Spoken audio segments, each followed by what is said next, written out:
మంగ్లీ హిందీ పాట రచ్చ బహిరంగ క్షమాపణ చెప్పిన సింగర్ కేసు నమోదు. అయ్యో ఇదే కేడీ ది డెవిల్ సినిమా కోసం మంగ్లీ పాడిన హిందీ పాట వివాదాస్పదమైంది. ఏమైంది ఇది చూద్దాం ఒకసారి. జానపద గీతాలతో కోట్లాది మంది హృదయాలను గెలుచుకున్న సింగర్ మంగ్లీ సత్యవతి చౌహాన్ ఆమె అసలు పేరు పాడిన తొలి హిందీ పాట తీవ్ర వివాదానికి దారితీసింది. Kannada action drama KD the devil cinema కోసం ఆమె పాడిన సర్కే చునార్ తేరీ సర్కే పాటతో భూతులు ద్వందార్థాలు ఉన్నాయంటూ నెటిజన్ల నుంచి తీవ్ర అభ్యంతరాలు వ్యక్తమవుతున్నాయి.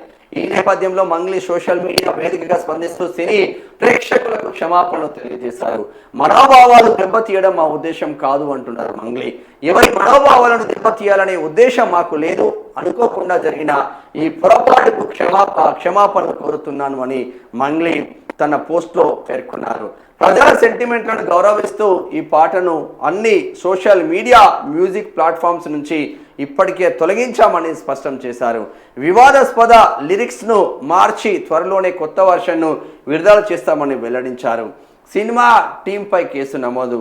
ఈ పాటలో నటించిన బాలీవుడ్ నటి నోరా ఫతేహి, నటుడు సంజయ్ దత్, దర్శకుడు ప్రేమ్ పాటల రచయితతో పాటు సింగర్ మంగ్లీపై కూడా పోలీసులు కేసు నమోదు చేశారు.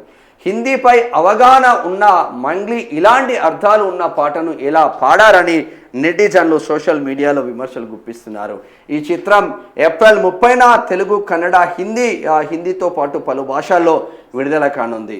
కళాకారులు సామాజిక బాధ్యతతో ఉండాలని, ముఖ్యంగా భాషాపరమైన అంశాల్లో జాగ్రత్త వహించాలని ఈ ఘటన మరోసారి గుర్తు చేస్తుంది. అమనా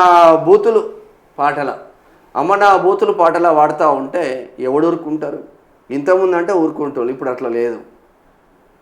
మన తుంగతుర్తి ఎమ్మెల్యే మందుల సామ్యాలు బాపున్నోళ్ళను బ్రాహ్మణ్స్ తిట్టి హిందువులను తిడితే ఏం జరిగిందో అందరికి తెలిసిందే.